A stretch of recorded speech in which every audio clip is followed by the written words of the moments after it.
Eyni Rusiya, eyni senari, şovinizm və qəddarlıq. 2024 Yekaterinburg, Qırğızlara qarşı vəhşilik.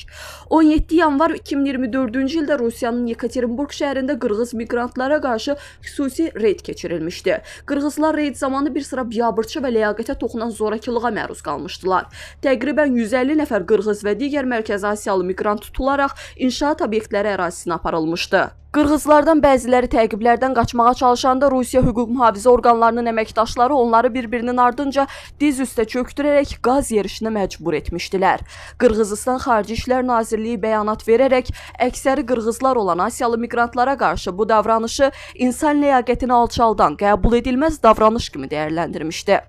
Reydlərə FSB, Daxili İşlər Nazirliyi, Milli Qvardiya, Rosqvardiya və Rusiya İstintaq Komitəsi birgə cəlb edilmişdi. Reydə düşən miqrantlar əsasən Ukrayna ilə müharibə bölgəsinə aparılmaqla hədələnir, döyülüb işgəncə verilərək müqaviləyə qol çəkmələri tələb olunurdu. 2025-ci il Yekaterinburg, Azərbaycanlılara qarşı vəhşilik. 27 iyun 2025-ci ildə yenə də FSB, Daxili İşlər Nazirliyi, Milli Qvardiya, Rosqvardiya və Rusiya İstintaq Komitəsi birgə hücumla bu dəfə Azərbaycanlıların yaşadığı evlərə səhər saat 5 radələrində basqın edir. Daha sonra iş yerlərdə basqınlıq edirlər. Ümumilikdə 65-ə qədər Azərbaycanlı saxlanılır. Rosqvardiyanın yerli bölməsinə aparılır. Hadisə şahidlərinin yayılan səs yazıları, foto və video görüntüləri vəhşiliyin miqyasını tam əks etdirir. Rusiya hüquq mühafizə orqanlarının əməkdaşları xüsusi qəddarlıqla iki qardaşı döyə-döyə öldürürlər. Ağır xəsarətlər alan 4 nəfər əməliyyat olunub. Vəziyyətləri kritikdir. Onlarla Azərbaycanlı xəsarət alıb, evlər dağıdılıb, şəxsi əşyalar, qadınların alt paltarları belə küçələrə səpilib.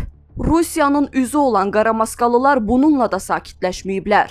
Azərbaycanlıların kafesinə hücum ediblər. Kafe sahibi Akif Səfərovun oğlu Elgiz Səfərovun danışdığına görə. Biləndə ki, kafenin sahibinin oğluyam, məndən kabab bişirməyi tələb elədilər. Kafedə qab-qacaqları qırdılar. Kabab bişirəndə arxadan dubinka ilə vururdular. Hardasa 2 saat yarım bizi kafedə yerdə uzanıqlı vəziyyətdə saxladılar. Özləri yeyib-içib bizi yenidən döyüb çıxıb getdilər. Bu dəfə basqın üçün bəhanə 2001-ci ildə baş vermiş hansısa qətildir. Halbuki, məsələn, hadisə zamanı saxlanılıb işgəncə görən Vüqar Səfərov 1997-ci il təvəllüdlüdür. Yəni, iddia olunan qətil baş verəndə onun cəmi 4 yaşı olub.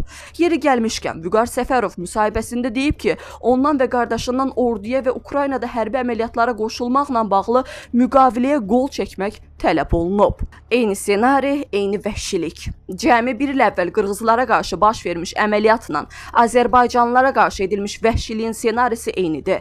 Bütün detallar, basqın edənlərin siyahısı, alçaldıcı rəftar, işgəncə, təhqiramiz münasibət. Bu isə onu deməyə əsas verir ki, baş verənlər Rusiyanın dövlət siyasətidir. Rusiya kimi ölkələrdə 2 dəfə təkrar olunan hadisə təsadüf olmur. Bu, Rusiyanın birbaşa Putinin uduzduğu dünyaya güc nümayiş etdirmək davası. Rus milliyyətçiliyinə meydan verib bununla ayaqda qalmaq cəhdidir. Bu, şovinizm siyasəti bizə çox yaxşı tanışdı. Biz bu siyasəti 20 yanvardan, Xocalıdan tanıyırıq. Biz bu siyasəti 30 il işğal altında qalmış torpaqlarımızdan bilirik. Bütün dünya qanı bir, canı bir qardaşı olan Ukraynalını tankının tırtılları altında qoyan Rus şovinizmini nifrətlə, qəzəblə, heyrətlə seyr etdi. Edir də. Rusiya uşaqları öldürür, qadınları qətl edir, kişiləri alçaldır. Tarixi kökü, dili, dini bir qardaşı ilə müharibə Rusiya tarixinin də, Putin hakimiyyətinin də heç vaxt silinməyən qara ləkəsidir. Rusiya bu ləkəni Qırğız, Qazax, Tacik, Azərbaycanlını alçaltmaqla silə bilməyəcək. Rus xalqı bütün tarixini bu ləkə ilə yaşayacaq. Bu ləkəni yumağın ünvanı biz deyilik.